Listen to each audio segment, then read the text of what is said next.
Não aparece muito, tipo...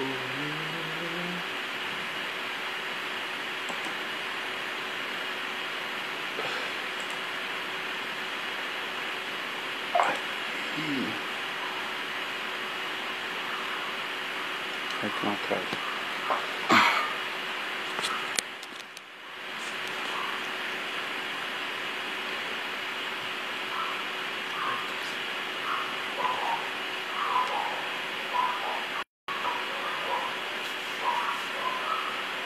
Boa noite, estamos aqui aguardando o jornalista Oswaldo Faustino para a gente começar a nossa live. Vou colocar aqui. Oswaldo entrou. Isso. Estou apertando o botão errado.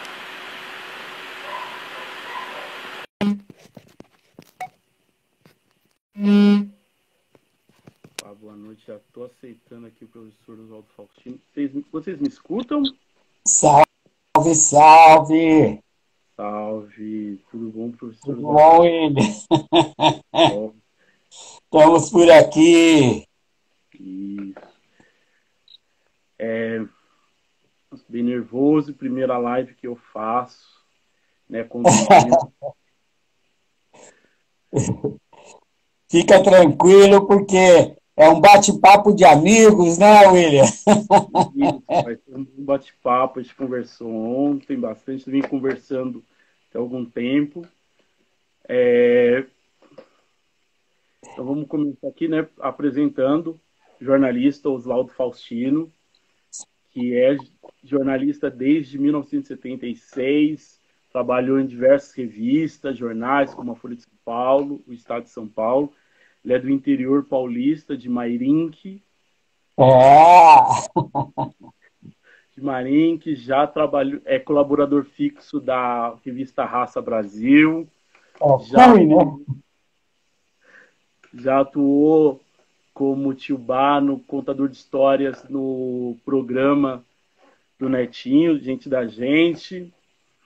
Autor de diversos livros, né, coautor e autor, né, de diversos livros voltados para o público infanto-juvenil, público, né, adolescente, como Luana, Menina que Viu o Brasil Neném, Luana, Capoeira e Liberdade.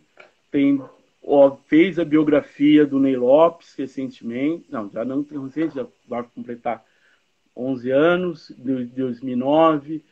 Tem dois livros que são romances históricos, né, que tratam de aspectos históricos, como A Legião Negra e A Luz de Luiz, que fala sobre o Luiz Gama. Perfeitamente. Isso. E aí eu acho que, para começar, o senhor poderia falar um pouco mais, né, das suas atividades, do que tem feito e como que da sua trajetória de vida um pouco para a gente. Beleza, William. Então, é muito assim. Eu sou jornalista de formação, trabalhei no cotidiano desses jornais que você citou, além de ter sido editor de cultura no Diário Popular na segunda metade da década de 1980. E o mais importante para mim, de toda a minha carreira em termos de jornalismo, foram os 20 anos de revista Raça. Né? Por quê? Porque foi o primeiro momento em que eu realmente pude trabalhar da maneira que eu queria, produzindo um material de relevância para o nosso povo, né? Sobre o nosso povo e para o nosso povo, né?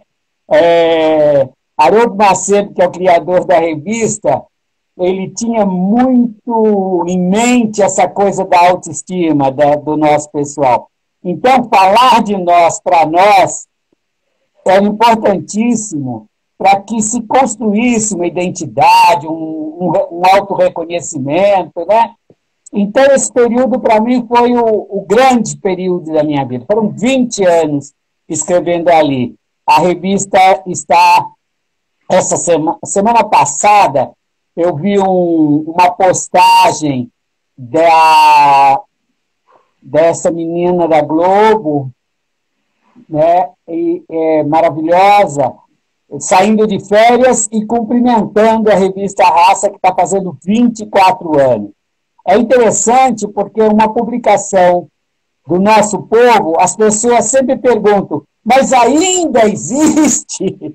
Então, é muito legal entender que a gente veio e continua indo na contramão desse projeto de Brasil que eles têm por aí. Ah, sim, bem... Estão me escutando? Sumiu o som para mim? Estamos te ouvindo. Assim, bem importante de mostrar, né? Era a Maju da... Maju, belíssima. Estava com uma roupa amarela belíssima e recebeu um grande ramalhete de flores amarelas. Ela disse que foi coincidência, mas, de qualquer forma, era o pessoal se despedindo, que ela estava saindo de férias. Mas achei interessante essa postura da Maju, né? É muito bom a gente entender que toda oportunidade que a gente tem que oferecer para os nossos, né? A todo momento, se a gente puder... Eu vejo, por exemplo, esse grupo de vocês, né? Historiadores negros, historiadoras negras. Esse grupo, para mim, é fantástico. Por quê? Porque se não formos nós estudar a nossa história, quem está interessado nisso? São pouquíssimas as outras pessoas. E que interessado, inclusive, tentando ir buscar mais e mais e mais para nós, né? Então, somos nós mesmos. Então, ela se despedir e oferecer aquelas flores que ela recebeu para a revista Raça, que está completando 24 anos, me comoveu, né? Eu, há 4 anos, já não escrevo, não me solicitaram mais matérias, mas, mesmo assim, eu me considero uma pessoa da revista Raça. Assim como eu sou corintiano e o Corinthians não ganha, né? Não é porque não ganha que eu vou deixar de ser corintiano. Eu sou santista, eu sei bem o que não ganhar. A infância, a adolescência toda, você viu o Santos ganhar. E logo o Santos, né? O Santos com a sua história gloriosa. Se você foi ser santista, certamente foi influenciado pelos pais, pelos tios, por aqueles que viram o grande Santos. E não ver ganhar é doloroso, né? Mas foi bom. Teve uma época que a gente conseguiu ganhar. Mas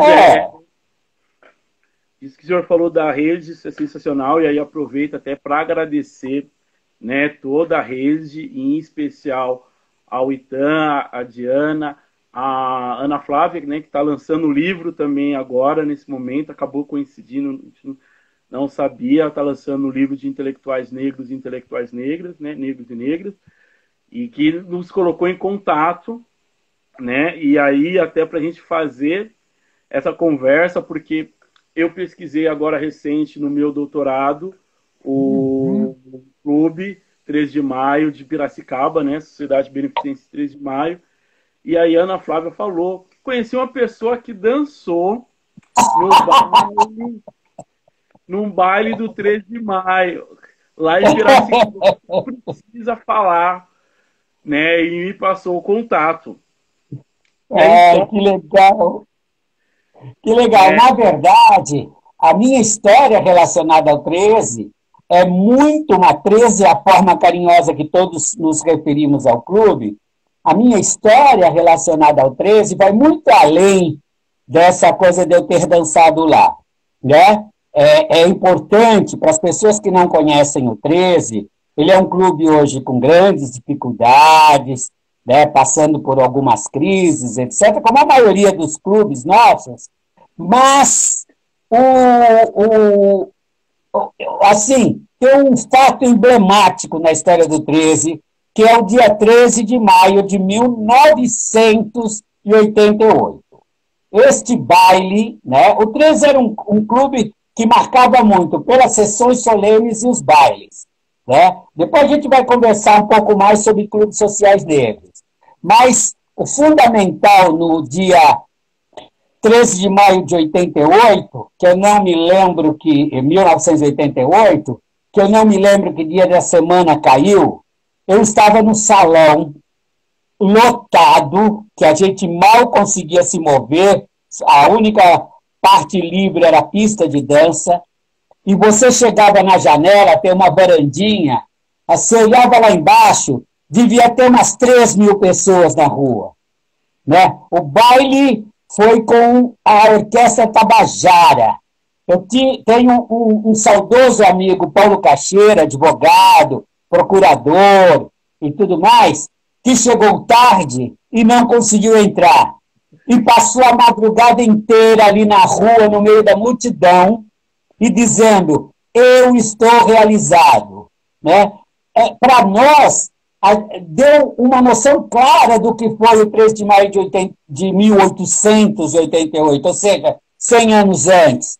A gente entendeu que, se ali, para comemorar o centenário, a gente estava naquela multidão, imagina quando avisam aqueles, tudo bem, Ana Flávia, recentemente, numa conferência para a gente, estava explicando que em 88, de cada 10 negros, 6 eram livres.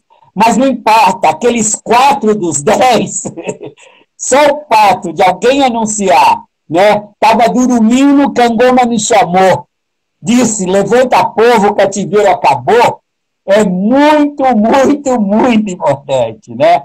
Então, se para nós, naquele centenário, a gente estava alucinado, estava feliz da vida, com aquela multidão na rua que não conseguiu entrar, eu fico imaginando como foi 100 anos antes. Foi um grande momento. E o 13 é de muito importante. É muito bom a gente falar do 13, né? É muito importante porque ele tem tudo a ver com a história do nosso povo, com história de luta, com história de organização, né?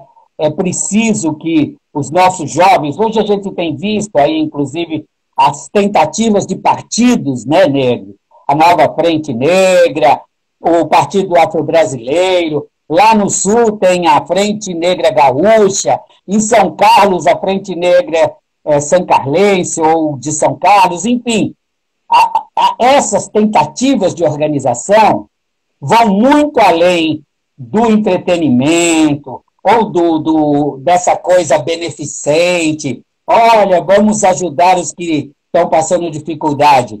É muito mais que isso. É socialização, é conhecimento e é politização, fundamentalmente politização. É uma consciência de classe, é uma consciência de raça.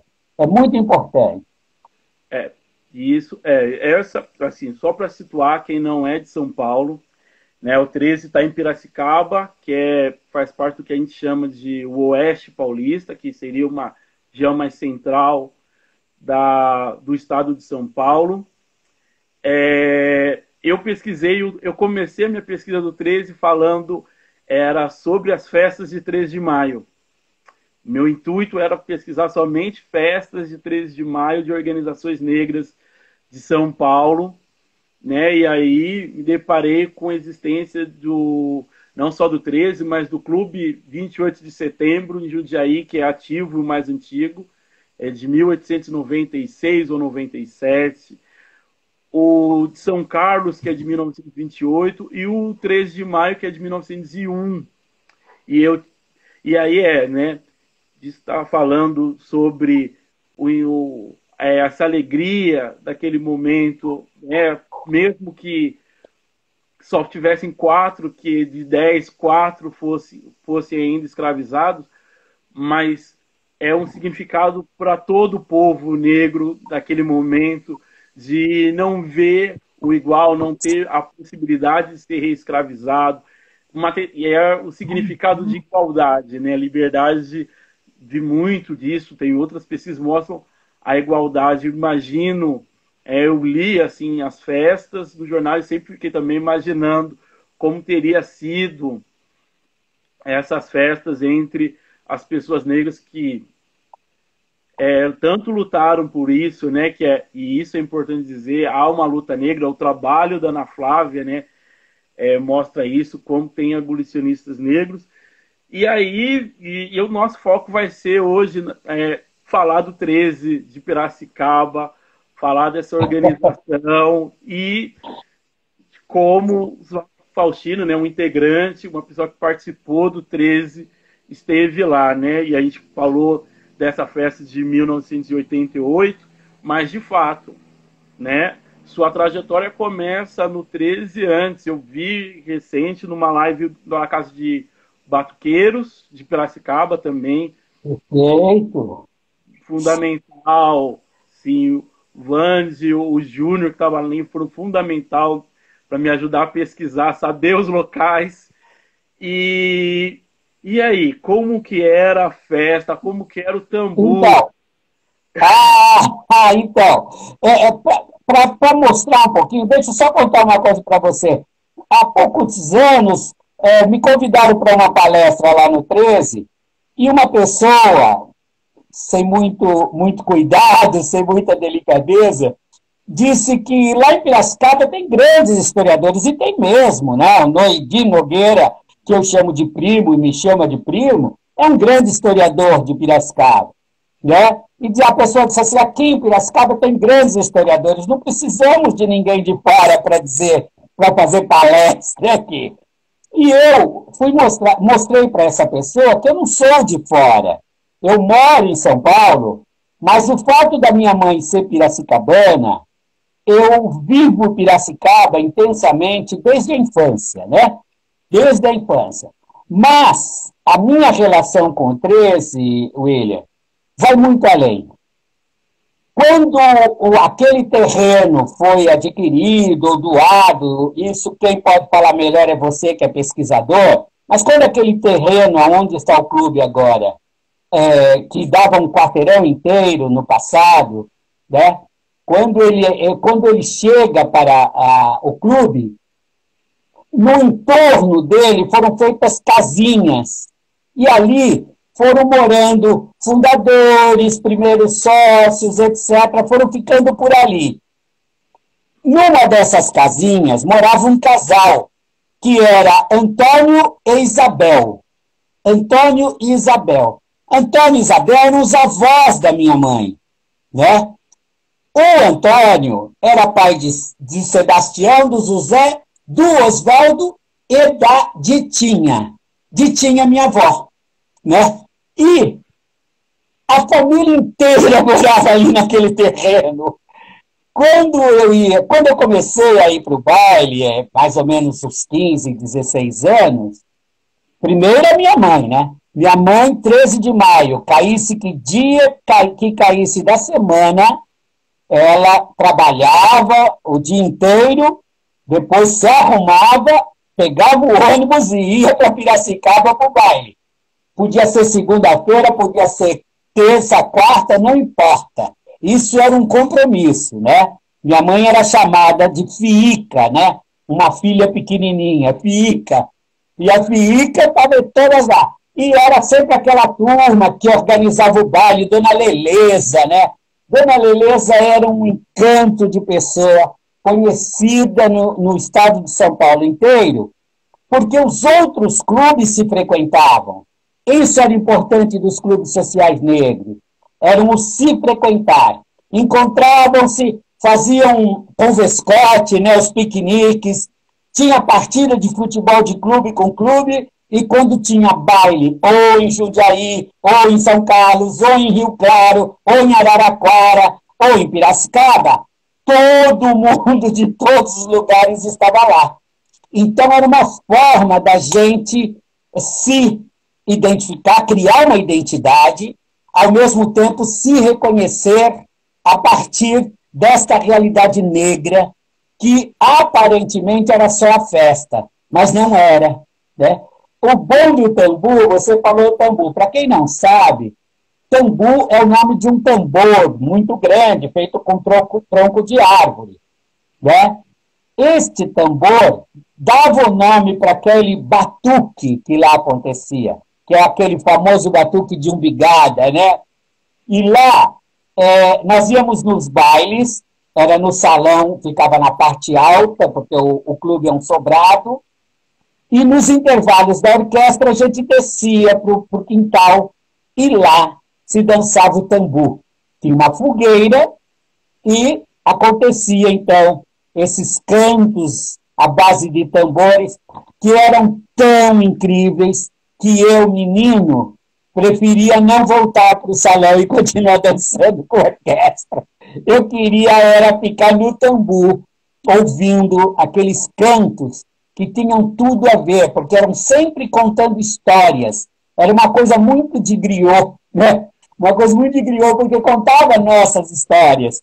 Tinha um refrão que a gente aprendia rapidinho, e em seguida alguém cantava, que eu nunca entendi se era um improviso ou se a pessoa tinha aquilo de cor mesmo. Mas os refrões eu acabei conhecendo todos naquela época, né? Eu fui recentemente num tambu que o Vande organizou dentro do clube agora, né? Não tem mais aquele quintal, e fiquei emocionadíssimo, né? Ou seja, a família da gente, os meus parentes, tia Maria, tio Bastel, tio Oswaldo, minha avó, Vitinha, etc., cuidavam, inclusive, da parte de quitutes, de servir as pessoas, de fazer um quentão, de fazer um vinho quente. Então, isso tudo me veio à mente vendo esse tambu que o Vande organizou dentro do clube.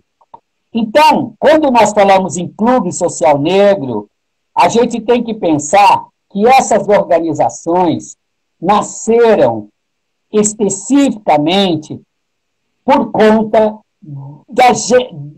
dos preconceitos. Vamos direto no assunto. Por conta dos preconceitos. Nós não podíamos frequentar os clubes da elite da cidade, então eles até, muitas vezes, a própria prefeitura doou terreno, pessoas beneméritas vinham dar material de construção, etc., para a gente construir o nosso clube. Então, dessa forma, eles nos mantinham afastados do clube deles.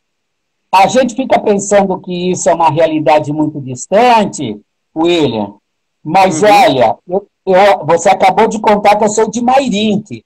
Mairinque é uma cidade que cresceu em torno da ferrovia, da Sorocabana, tem gente com grana, mas não dá para você dizer que tem uma elite econômica e não sei o quê.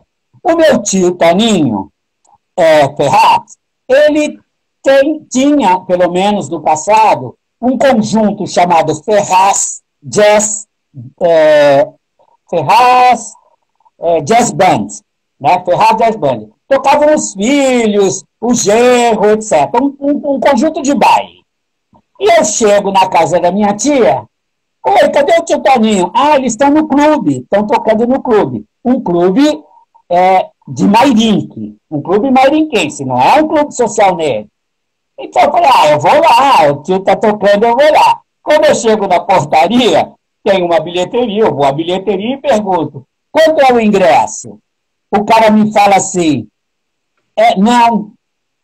não tem ingresso, a festa é só para sócios.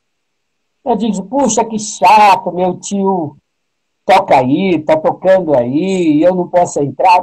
Não, é só para sócios, não sei o quê.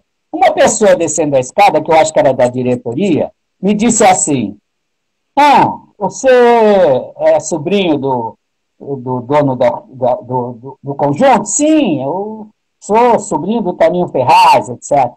Tá, então vamos fazer assim, pode comprar ingresso. Quer dizer, então tinha o ingresso para vender. Pode comprar o ingresso. Agora, você vai entrar como meu amigo. Mas faz um favor, não vai aprontar. Aí eu disse, como assim? Não, você sabe, o seu nome vai estar ligado ao moço. Se você aprontar, aí eu disse assim, sabe, eu acho que eu não vou subir mais, não. Não vou não, sabe por quê? Eu adoro aprontar. Se eu não puder aprontar, como é que eu vou entrar no salão? Não, eu não vou. Ah, mas não vou. Ou seja, numa cidade que você não tem uma elite econômica que precisa estar completamente afastada dos demais, por que eu não podia entrar no clube? Ou por que eles achavam que eu iria aprontar? Né? Então, os nossos clubes era muito mais do que simplesmente um clube de baile. Era realmente uma coisa de socialização, era uma coisa de autoestima profunda, e o 13 ainda trazendo essa história. Mas, nas suas pesquisas, eu tenho certeza que você levantou o nome antigo do 13, né? Você pode falar um pouquinho dele para a gente? Sim. O primeiro nome do 13 era Sociedade Beneficente Antônio Bento. E sabe por quê, não? Sim, em homenagem ao grande abolicionista de São Paulo, líder do Caifases aqui de São Paulo, né, um abolicionista radical, né, envolvido com ajudas de fugas de escravos, pessoas escravizadas. Esse era o homenageado de um clube que surgiu, né? O primeiro objetivo do clube era festejar o 13 de maio. Né, ele surgiu para festejar mais de 1902. Pois é. Então, eu te perguntei isso porque eu recebi nesta semana este livro aqui, né? Este livro, que é um livro sobre Antônio Bento, A Redenção de Antônio Bento, escrito por um bisneto dele, Luiz Antônio Muniz de Souza e Castro. Ou seja, Antônio Bento era odiado pela elite paulista, né? Uma pessoa que se formou pela São Francisco, advogou, depois foi promotor público, chegou a juiz e era odiado. As únicas informações que eu tinha do Antônio Bento, eu li no Estadão, do tempo que o Estadão se chamava Província de São Paulo. Eu trabalhei 26 anos no Estadão. E lá pego o arquivo e acho um texto sobre Antônio Bento esculachando, diz que ele parecia um mendigo andando na rua, que ele usava um chapéu encebado, e fala assim. Então eu fiquei pensando, quem será esse personagem que foi homenageado pelo Clube Social dos Negros? Então teria alguma relevância, alguma importância, né? Eu vou ver Antônio Bento quando eu estou escrevendo um livro sobre Luiz Gama, A Luz de Luiz, justamente porque os dois tinham duas formas de agir diferentes, né? Os dois tinham essa formação, o Luiz Gama autodidata e o Antônio Bento pela academia, né? Que eram advogados. Mas ele lidera um grupo chamado os Caifases e faz isso que você está falando, rouba, né? Entra nas senzalas e rouba os escravizados e acaba levando lá pro Quilombo do Jabaquara, lá em Santos, e em outros lugares, e acaba formando uma comunidade de negros ali na Baixada Santista. Então, esse personagem, que foi homenageado pelo Clube Social, quando ele muda para Clube 13 de Maio, eu fiquei pensando qual seria o grande motivo. Eu não sou um pesquisador, né, um historiador, mas eu falei, o William deve ter levantado e deve ter ouvido muita gente que conta o porquê. Mas, de qualquer forma, agora, muita coisa eu vou descobrir aqui, nesse livro, né, do Luiz Antônio Muniz de Souza e Castro, bisneto, que cuidou da redenção do seu bisavô. E eu cuidei da redenção de Luiz Gama. Mostrar que o Luiz Gama é contemporâneo, né? É de hoje, né? Ele é do século XIX, mas ele é de hoje. A postura dele é uma postura de hoje. E os dois agiam muito nos jornais, né? Luiz Gama pelos jornais aí, escrevendo Província de São Paulo, em outros jornais, no Diabo Coxo, no Cabrião, no Polichinelo, e o Antônio Bento cria um jornal, não é à toa que o título é A Redenção, porque ele cria um jornal chamado A Redenção, com P mudo, né? Como se escrevia Redenção no passado. Então, a gente vê que todo esse povo, né, é de muita importância para nós. É que nós, negros, queremos muito relevar, né, elevar os nossos heróis, né? Mas não deixa de ser um herói nosso, um abolicionista que chegava a sair no braço com o feitor, né? Saía no braço com o feitor, né? E os caras roubavam mesmo, né? E eram maçons, tinham lá a sua irmandade, né? Era a Irmandade dos Remédios. Eu estou encantadíssimo com essa obra e acho que outro personagem, assim como o Luiz Gama, assim como o Zé do Patrocínio, como o Rebouças, como Ferreira de Menezes, né? São personagens que precisam ser reavivados, né? O século XXI precisa conhecer essa gente. Nesse ponto, olha a gente elogiando de novo a nossa Ana Flávia Magalhães Pinto, que mostra para a gente uma elite intelectual fantástica, né?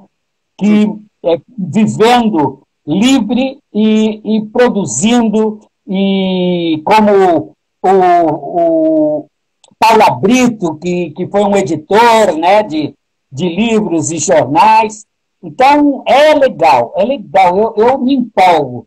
Eu nem deixo você falar, né? Mas agora eu tenho. Conte um pouco das suas pesquisas. Tá bom. Não, é porque foi falando, eu fui lembrando assim dos nomes dos clubes, né? Luiz Gama é um nome comum a muitos clubes negros aqui, não só de São Paulo e outras partes. O José do Patrocínio também vai ser muito homenageado. E junto com as datas, né? 13 de maio e 28 de setembro.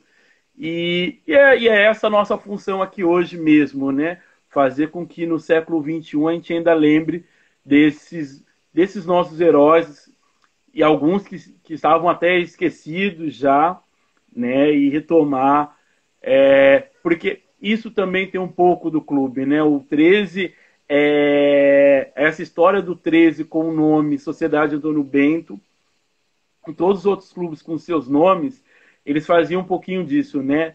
Lembrar quem são os heróis do povo negro, dos heróis que lutaram pela liberdade. E aí, você quer contar por que mudou de nome, né, para 13 de maio o clube? Então, eu não tenho essa pesquisa. Eu fico ansioso por vocês, historiadores, nos abastecerem, porque eu, na verdade, sou um cara de comunicação, né? Eu participei do NEIMB, o William, do Núcleo de Estudos Interdisciplinares sobre o Negro Brasileiro da USP. Vou ser honesto com você. Eu chego lá, está todo mundo apresentando suas propostas de mestrado, doutorado, estou fazendo uma pós em tal coisa, e eu chego lá só com a minha graduaçãozinha em comunicação social, com habilitação em jornalismo. Aí, e você, Oswaldo Faustino? Eu disse, olha, quer que eu seja sincero, o motivo que eu vim aqui? Agora pode ficar bravo comigo, viu, ele? Eu disse, eu vim aqui porque eu quero pegar esses estudos todos que vocês estão fazendo aqui, transformar numa linguagem popular e jogar isso na mão do nosso povo, né? Porque o que acontece? São grandes estudos, importantes estudos, que vão ficar nas prateleiras das academias, sendo lidos por estudiosos que vão discutir o sexo dos anjos, e muitas vezes quem vai ser realmente favorecido não tem acesso. E eu fui para o NEIMB para fazer isso, né? Pouca coisa eu consegui fazer enquanto estava lá, mas uma coisa boa aconteceu. Fiz amigos enormes e maravilhosos entre historiadores e hoje me sinto à vontade ao lado de vocês. Fico feliz e deixo muito claro mesmo. Cada vez que eu tenho acesso a um artigo histórico, imediatamente eu penso em transformar num romance, né? Numa novela, num romance, para poder chegar nos nossos com muito mais, de uma forma muito mais livre, compreensível, muito mais lúdica, né? Eu gosto muito disso. Mas, fora essa história, o William, a festa de 3 de maio, ela tinha os bailes, ela tinha esses encontros de vários clubes, mas ela tinha uma coisa importantíssima, né, que a gente não pode nunca esquecer, que eram as tais sessões solenes. Né? A sessão solene era o que dava a qualidade, né, uma qualidade para além do entretenimento, para além do baile. Então, lá você tinha um encontro de poesias, né, você tinha poetas maravilhosos que lá iam, você tinha shows e você tinha palestras e tinha também teatro. Isso tudo mexia com a nossa juventude. Eu mesmo, que era um cara apaixonado por teatro, amava estar na sessão solene. Eu não queria ir só no dia do baile.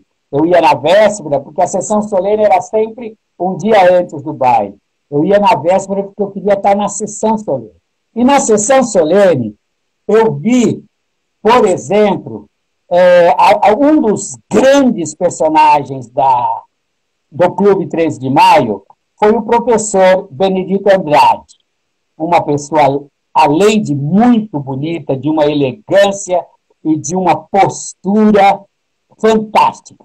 E o professor Benedito Andrade tinha, eu não sei quantos filhos, mas eu conheci, a princípio, uma filha, que era a Lita, que namorava com Pedro Paulo do Ananias Pio.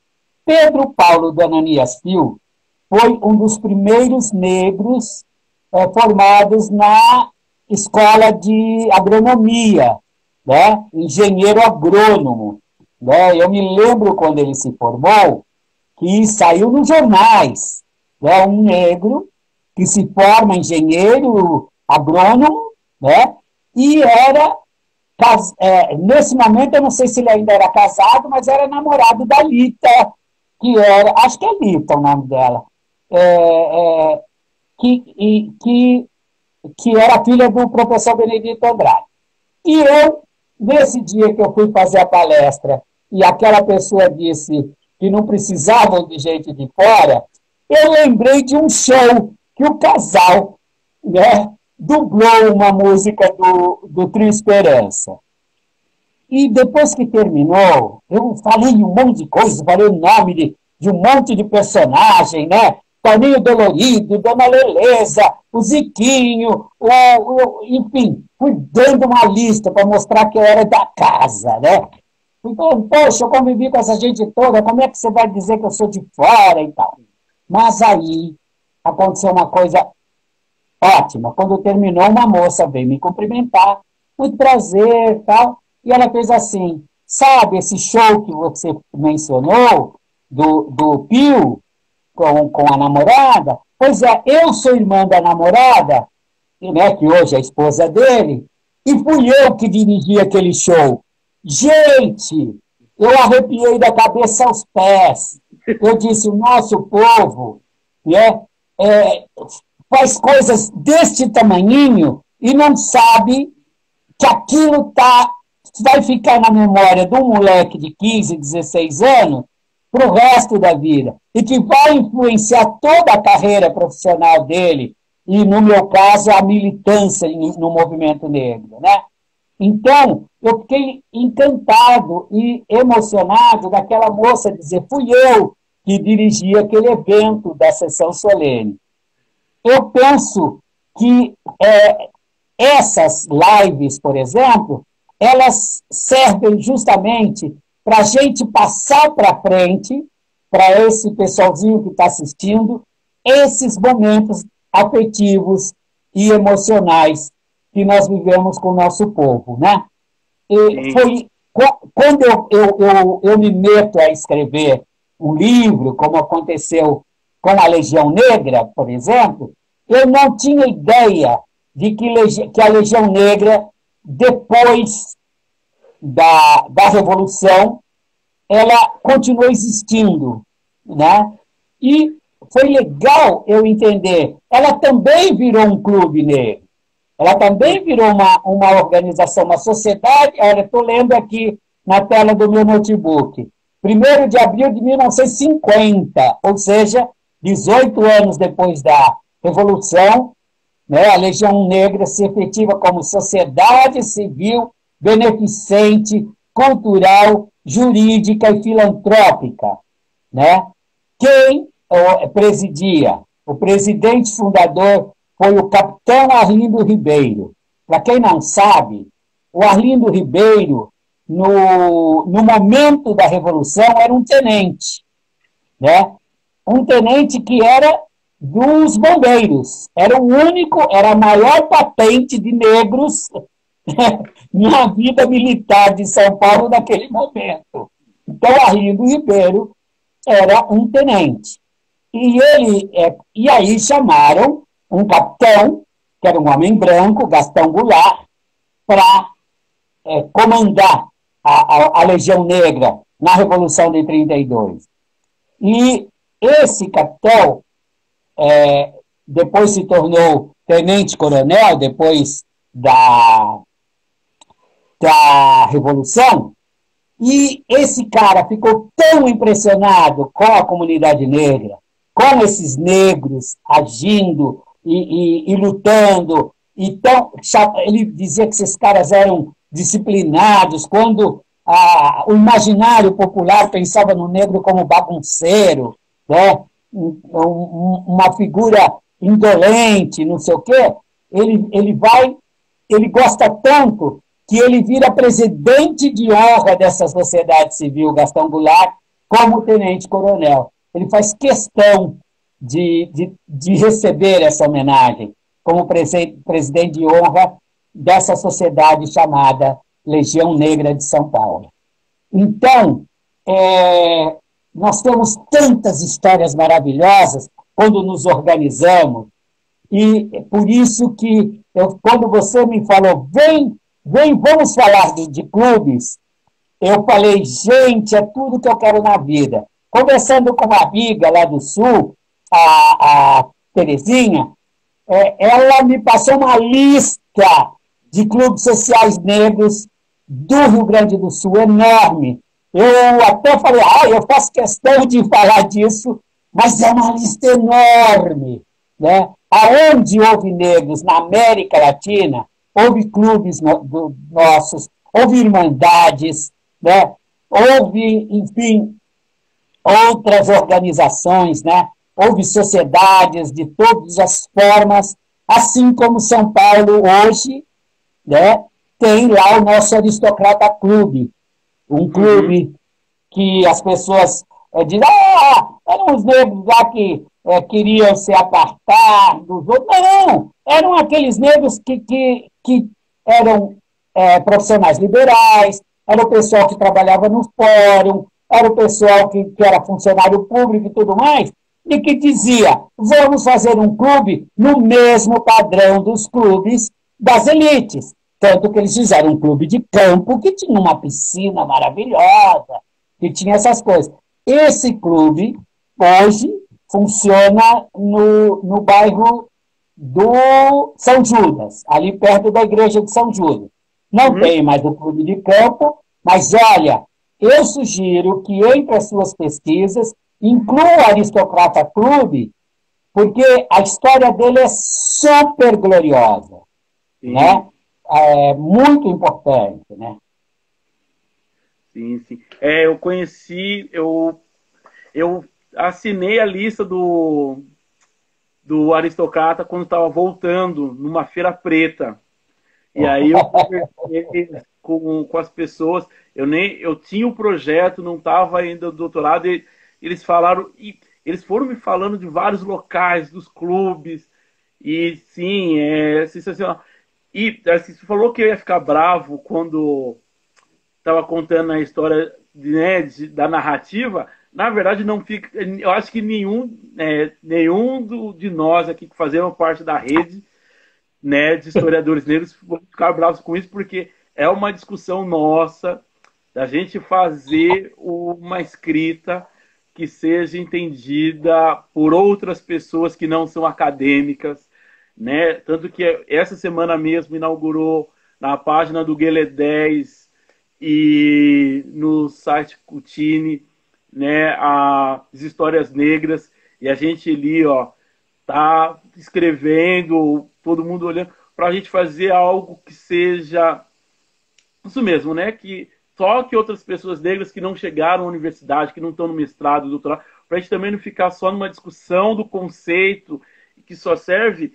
E assim, e aí eu aproveito para falar de como eu conheci seu livro, A Legião Negra. Eu fui chamado para o Amailton falou que ele estava assessorando um grupo de teatro. Eu esqueci o nome, mas eu acho que é Faroeste. Amailton? Isso, Era o pessoal do Faroeste. Ia montar uma peça de teatro chamada Luz Negra. Exato. Aí ele surge e fala assim, a gente recebeu um contato, falou que você pode falar sobre clubes, associações negras de São Paulo. E a gente queria que falasse da Legião Negra. Eu falei assim, mas da Legião Negra eu só conheço um artigo do Petrônio Domingues, né? Maravilhoso! Aí eu falei assim, vou ver se tem mais coisas. Aí achei seu livro e fui lendo. E aí assim, era ficcional. Eu falei assim, mas tem muitas coisas aqui, porque assim, eu tinha visto, né, notícias nos jornais, mas não eram o meu objeto, de fato. E eu já tinha conversado com a Mailton sobre isso, e aí por isso que ele falou, não, ele conhece.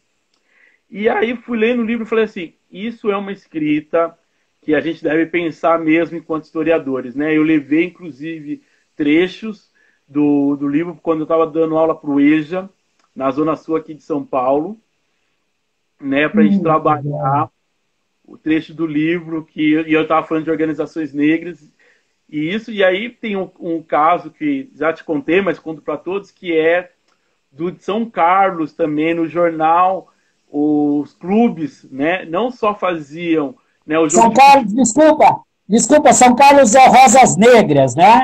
Não, o Flor de Maio. Flor de Maio, nossa, Rosas Negras era a parte feminina da Frente Negra.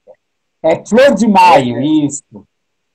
E aí, além dos jogos, né, entre as associações negras, tinha também, a partir da década de 1920, os jogos, no dia 3 de maio, os jogos de brancos contra negros.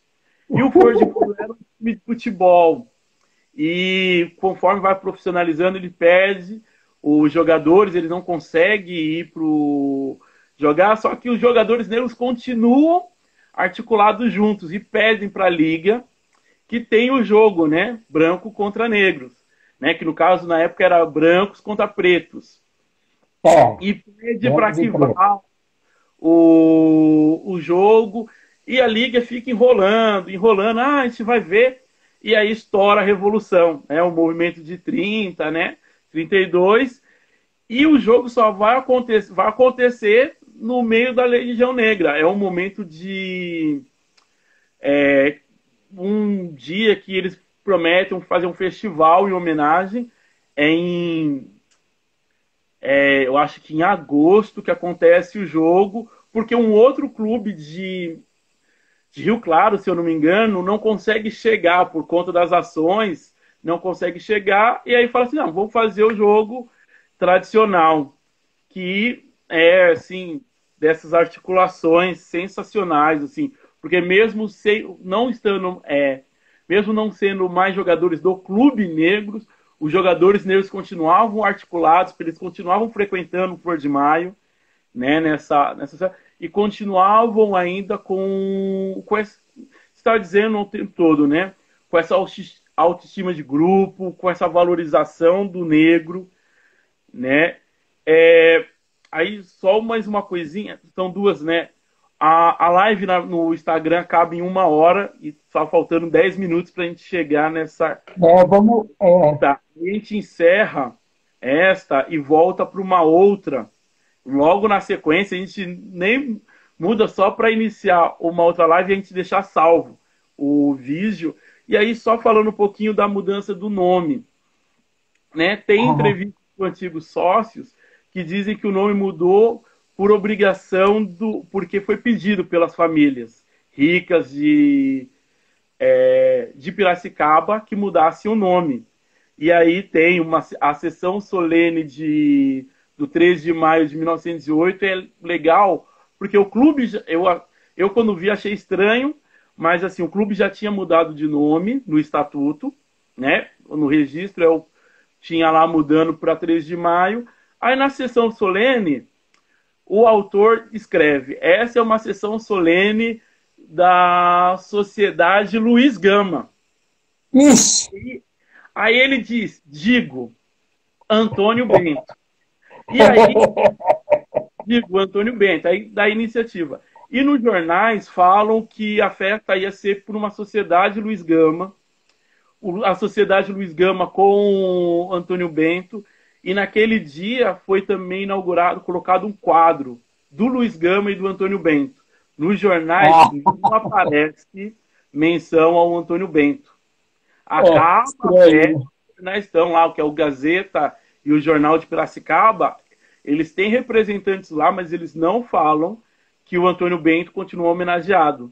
E o nome da sociedade, aí depois, sim, aí nas sessões seguintes, o nome aparece como 13 de maio.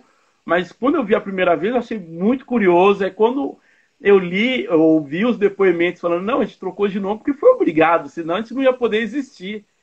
Né? Porque a gente estava com pouco dinheiro, precisava da ajuda, e eles não iam dar dinheiro para uma sociedade chamada Antônio Bento. Né? Então, essas também, né, o meio de sobrevivência, né? As negociações. Sem dúvida. Eu até acredito, eu sei que está acabando, mas eu até acredito que um dos motivos dessa represália é a forma de um e do outro atuarem. Luiz Gama era o cara que atuava nos tribunais, era o cara que, se não ganhasse nos tribunais, o grupo maçom dele juntava dinheiro para compra de carta de alforria, enfim, e atuava nos jornais. Ele era um abolicionista até relativamente bem comportado, até a segunda página. Depois ele perdia o bom comportamento. Mas os Caifás já eram, já davam prejuízo de cara, né? Eles iam, não queriam saber, saía no braço, roubava o escravizado, levava no fundo do carroção, deixava escondido nos porões da Irmandade dos Remédios, e depois de lá levavam para Santos e deixava no quilombo do Jabaquara. Então, eu acho que o Antônio Bento realmente, enquanto o Luiz Gama, em seu enterro, teve 4.000 pessoas, sendo que a cidade só tinha 40.000, ou seja, 10%, eu acredito que a elite de São Paulo não esteve no enterro de Antônio Bento, porque devia odiá-lo mesmo, né? Esse cara deu muito prejuízo para eles. Acho ótimo. Você quer derrubar, então, para a gente depois retomar? Isso, para a gente não correr o risco de perder essa live. A gente já volta. Fiquem aí.